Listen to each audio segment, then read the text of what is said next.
Halls of Ivy, starring Mr. and Mrs. Ronald Colman.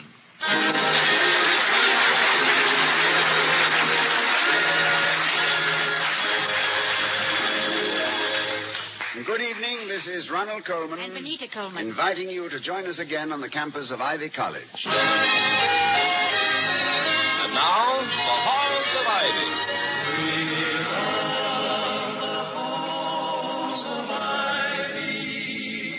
That surround us here today.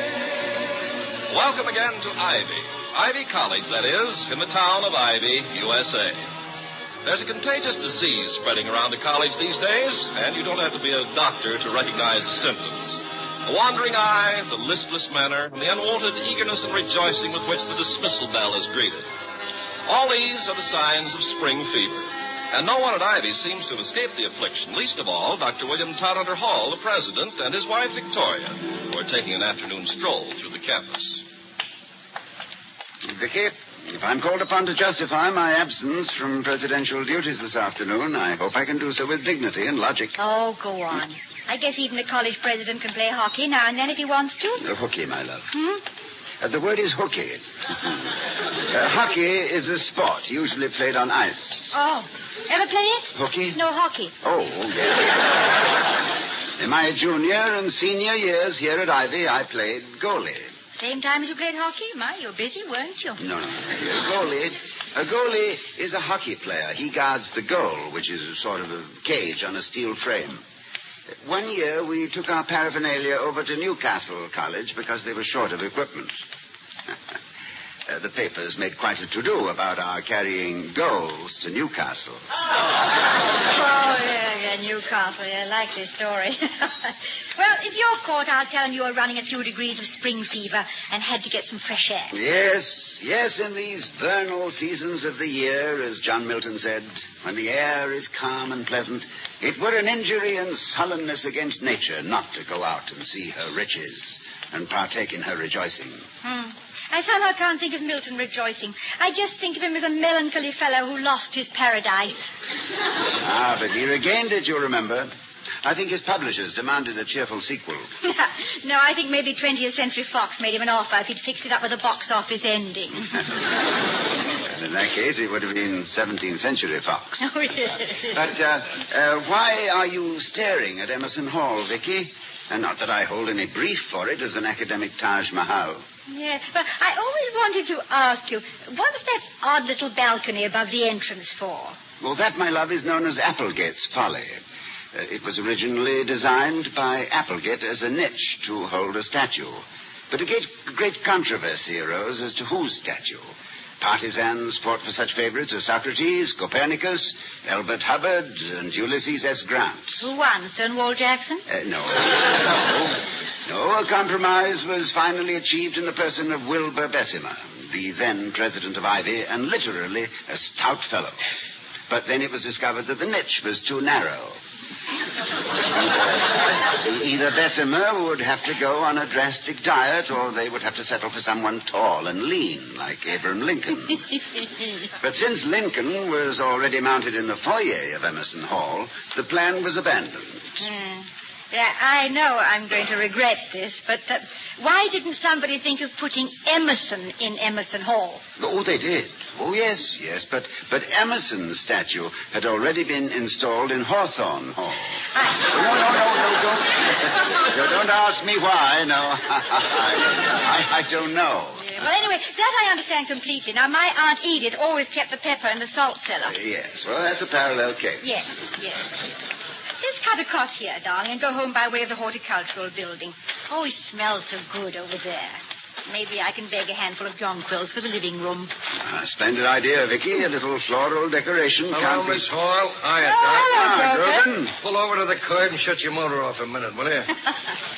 Why, of course, Grogan. Have we violated some pedestrian regulation? Nothing personal, Doc, but if I was to let you go through here, cutting across the flower beds, every knucklehead in this Blaine factory of yours would have been tramping all over the place in their size 12s. And it ain't fair to Newts and the gardener. Well, I'm sorry, Grogan. It was my idea, and I didn't know anything was planted here. Nobody ever knows anything is planted here because nothing ever comes up. Anything Newts and grows here is strictly for the boys. Did it ever occur to anybody to put up a sign saying keep off or something, or am I oversimplifying? Oh, you ain't oversimplifying, ma'am. You're underestimating.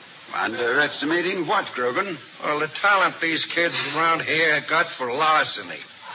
I'll put up a dozen signs. Every time I turn my back, somebody swipes them. If a sign stays up for 3 months, nobody wants it. But a fresh painted sign, with the varnish not hardly dry yet, this is a prize. They gotta steal it. What's the psychology of it, Doc? Oh, it's a psychotic reversion, Grogan. Definitely related to the Oedipus and Electra complexes. No. Yes, with overtones of frustration. Stemming, undoubtedly, from a traumatic experience in the cortex, or medulla oblongata. Ain't it the truth? The undergraduate compulsion to acquire public notices is an inverted form of exhibitionism, underscored by a neurotic disturbance in the realm of the anxiety syndrome. Ooh, what spring does to him. It's an aberration, commented on and documented copiously by the Viennese psychologist Van Schmickelberg in his monumental Auf Niebenhauer Blickenspiel, and supplemented later by Dipfelmeier, as set forth in his 12-volume Schlagen Profunde den Linden mit Pfeffernussen in der Kringelsturm. It's amazing, Doc, the way you and me think along the same line. Grogan, I'm sure he'd like to lend you Von Schmickelberg's book any time you want to read it. What was the name of it again, dear? You mean the Kriegswasser nicht verstören in der Aufgeschmache? No, I mean the Expander der Duldusack Pfeiffer. There's so many of them. Yes. Well, Grogan, I'm sorry we violated the regulations. That's okay, Doc. I spent half my life keeping people from taking the shortcut, and the other half looking for stolen signs, the brass ball off the flagpole, the skeletons out of the medical building. I find them, read them the riot act, growl at them, and say, listen, chums, no more, see? And what happens? They pat me on the back and say, good old Grogan, the student's friend. And you know they mean it, Grogan. Well, before it goes to my head and I start pinning medals on myself, I gotta go track down 25 missing Somalians. $25? Yeah, and it's a mess, Doc. Some gal loses $25 from one of the dormitories, so I gotta right away start making like Scotland Yard, with a dean of women breathing down my neck like a police commissioner. Well, if this is true, Grogan, it's a serious charge. Oh, don't I know it? And the trouble is, every time I look at these nice kids, I can't believe one of them might be a crook. They can steal my good signs, and I don't worry. But when money turns up missing, that ain't a good sign. That's a bad one.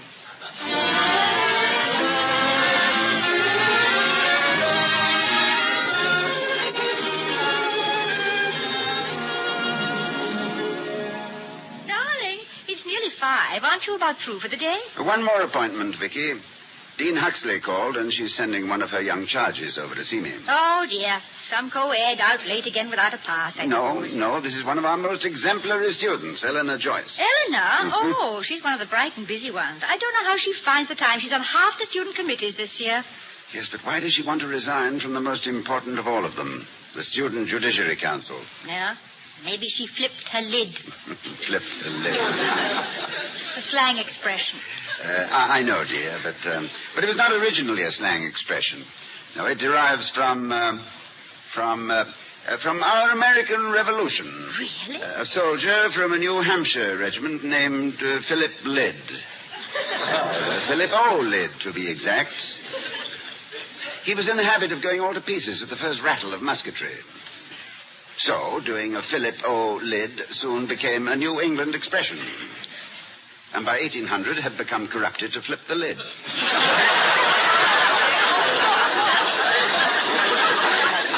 William. Yes, dear? Was the case of Philip O'Lid covered in von Schmickelberg's book?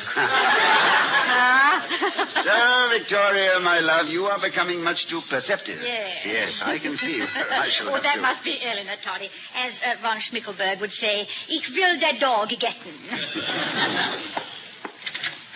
Hello, Mrs. Hall. Well, good afternoon, Eleanor. Come in. Dr. Hall's waiting for you. Thank you. I rushed over as soon as I got out of class. I'm sorry. Good afternoon, Miss Joyce. Won't you sit down? Thank you, Dr. Hall. Well, Dean Huxley sent me over, but of course you know that. I suppose she's told you that I want to resign from the Judiciary Council. Yes, she has. Naturally, I'm surprised and disappointed. And you might as well face it, Eleanor. Dr. Hall's going to try his best to change your mind, and I don't think you've got a chance. Well, Miss Joyce, I know you're serving on several student committees, but I'd like to suggest that if you must drop one, it should not be the Student Judiciary Council. But, Dr. Hall, you see, I don't feel that I'm any longer qualified to serve on it. Well, being on a judiciary council makes you a kind of judge, Eleanor, but do you think you should be the judge of the judge, since you are the judge? Oh, but I'm just one of three, Mrs. Hall. I certainly can be replaced easily enough, and it's such a big responsibility. Oh, I know it is, Eleanor, but responsibilities mustn't be shirked because of their size. In physics, we are taught that there is no action without a reaction. By extension, there is no privilege without an attendant responsibility. Yours is the privilege of possessing brains and judgment and the high regard of your fellow students. Your obligation is to use these possessions wisely and for the common good. But, Eleanor, you must have had a good reason for wanting to resign. You see, Mrs. Hall, the next case that's coming up before the council concerns a girl who's been accused of taking money from another girl's room. Oh, yes, I did hear that some money had been reported missing, but I was hoping it was just a loss and not a theft. However, it seems to me that this is exactly the kind of instance where you can most properly fulfill your function as a student judge. But, Dr. Hall, Judy, the girl they've accused, is my roommate, one of my very best friends. Oh, dear. Well, I can see where that would make it embarrassing for both of you. Yes, it also makes it a great deal more important that you should remain on the council. Your withdrawal now could be taken as an assumption by you of her guilt. Eleanor, do you really think Judy took the money? I don't know what to think, Mrs. Hall. Well, everybody knows that Judy was the only one in the dormitory Sunday afternoon, and I know she couldn't have taken it, but, well, Judy's always broke, and then Monday morning, right out of the blue, she paid me back $15 she's owed me for several weeks. When I asked her where she got it, she got angry and said it was none of my business. Well, surely you wouldn't convict her on that kind of flimsy evidence, would you? Well, no, of course not. But when I tried to ask her for some explanation because I wanted to help her, she got so mad that now I'm positive she thinks that I believe she's guilty. And, well, I just can't face her. Well, Eleanor, however personally distressing this may be for you, I don't think you should evade your responsibility. And you might remember two of Sir Matthew Hale's rules for judicial conduct. That you be wholly intent upon the business you are about, remitting all other cares and thoughts as unseasonable. And that you suffer not yourself to be prepossessed with any judgment at all until the whole business be heard.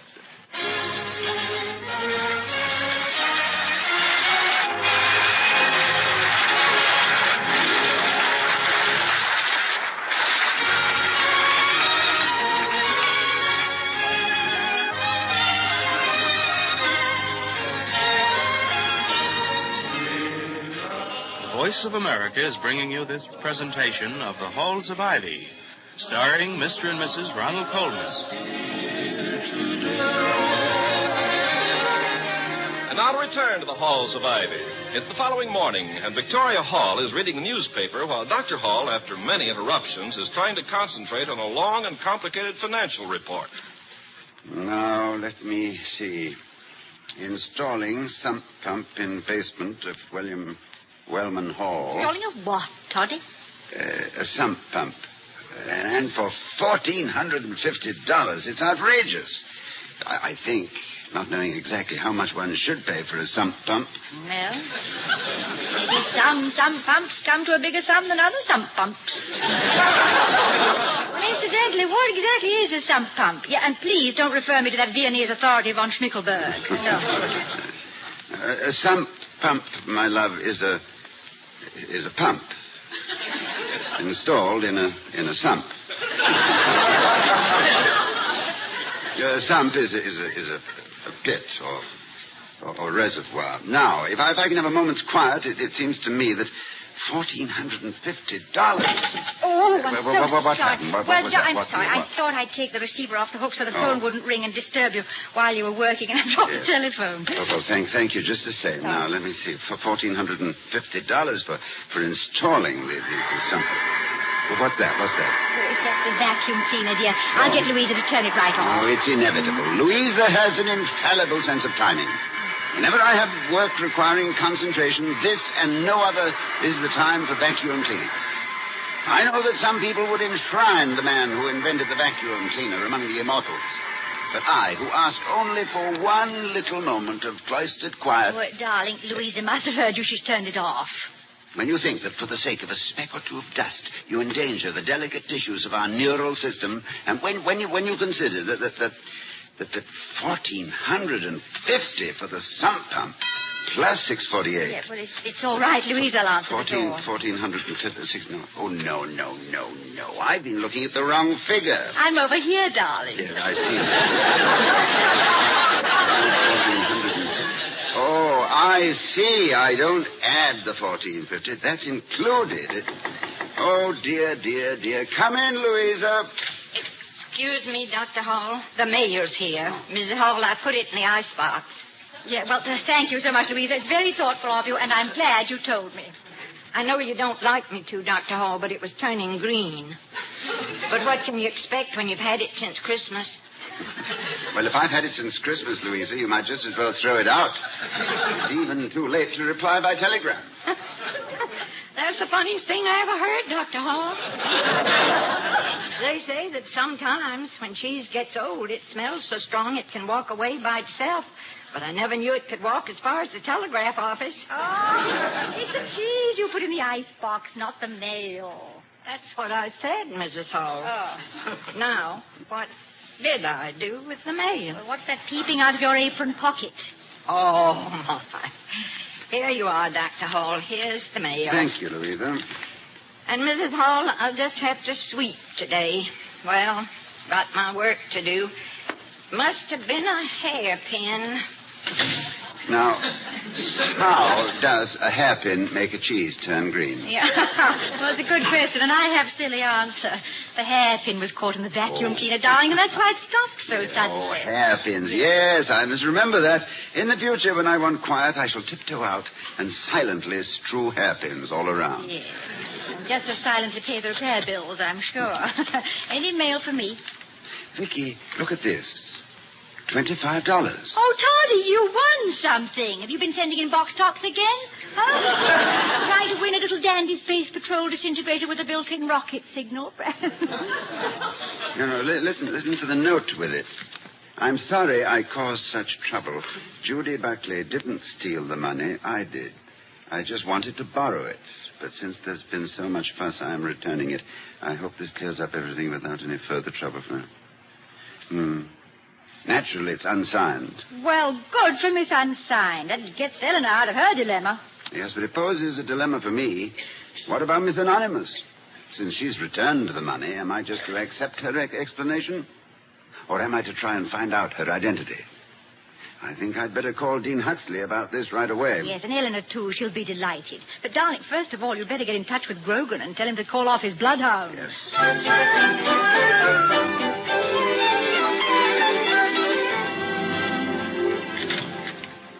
Hiya, cutie. Just wipe your shoes on the matting, Mr. Grogan, and don't call me cutie. Okay, lammy pie. Wipe your feet good. Got enough mud on them to plant petunias in. What's home? Last time you was here, you tracked up the whole living room. Oh, come on, give us a smile. Leave us see your dimples. There are footmarks all over Dr. Hall's study, too. Oh, I like to leave little reminders of myself around, sweetie puss. Oh, Mr. Grogan, come in. How are you, Miss Hall? Dr. Hall's in the study. He's expecting you. Oh, good. Mrs. Hall, it came back, and I hung it in the basement. And such big feet, too. Well, I see it, I hear it, and I'll never believe it. What a dame. She talks like a warped Ouija board. And before we start speculating about whose feet are hanging in the basement, let's go. Toddy, Officer Grogan's here. Hello, Grogan. Come in. Hi, Doc. Got the message you wanted to see me. That's right. I'd like to turn over the missing $25 to you. What missing $25? Well, you know, the money you were looking for in the dormitory. Yes, it was returned to me with an unsigned letter. Now, wait a minute. Leave us not go our separate ways to get it. You want to give me $25, I'll take it. But this ain't the $25 that was missing from the dormitory. Why, what makes you so sure it isn't? On account of I found that $25 myself early this a.m. That's Grogan. While the world sleeps, he's out solving crime. But how could you have found the stolen money? It was returned to Dr. Hall in this morning's mail. That money wasn't stolen. It was just mislaid. Look, in what I've learned, seems like 100 years working with these kids. What I've learned, when something is lost, it probably ain't. So I figures money is paper. Where do kids put papers? In books, comes my quick reply. So I says to this doll, go through all your books, mouse mind. And she does. And there it was in her trigonometry. It doesn't really make much sense. You find the $25 in a book. And I receive, ostensibly, the same $25 in the morning mail. Well, it ain't often I get two solutions to the same crime, Doc. But it looks like you're $25 ahead. You could stick it in your pocket and forget it. But you got a conscience. The most expensive organ in the human body. So, what do? Go pinch somebody for sending you 25 clams? No, it won't be necessary, Grogan. The case is closed, thanks to your experience and ingenuity. And since I now know who sent me this money, I must get busy and return it. But, Toddy, who? Oh. Shh, my love, this is hush money, and hush money doesn't talk.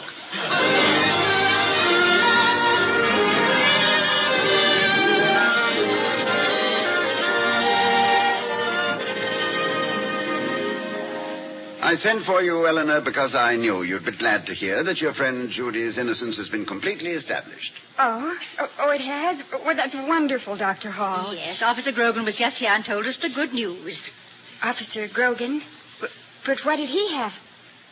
He found the money this morning. The girl had tucked it away in a book and then forgotten all about it. Found the money in a book?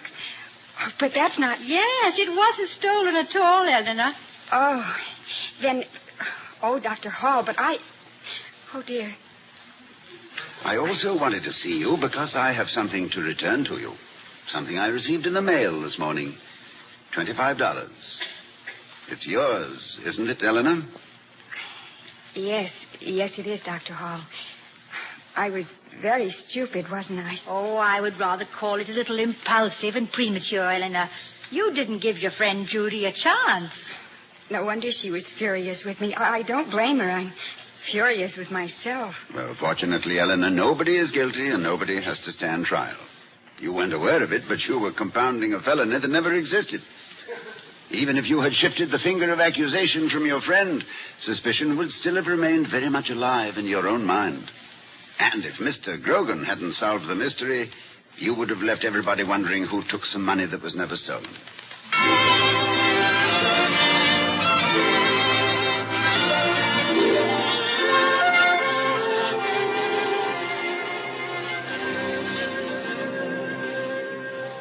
It seems a shame, doesn't it, darling, that such a nice girl as Eleanor could make such a mistake in judgment with the best of intentions. Well, Vicky, as Oscar Wilde observed, whenever a man does a thoroughly stupid thing, it is always from the noblest motives. You were very gentle in handling her, Toddy. And now, while you're enjoying the satisfaction you so richly deserve for the solution of this case, I've got a mystery of my own to solve. And what is that, my love? I've got to go and find out whose feet Louisa hung in the basement. And I hope it's von Schickelberg's.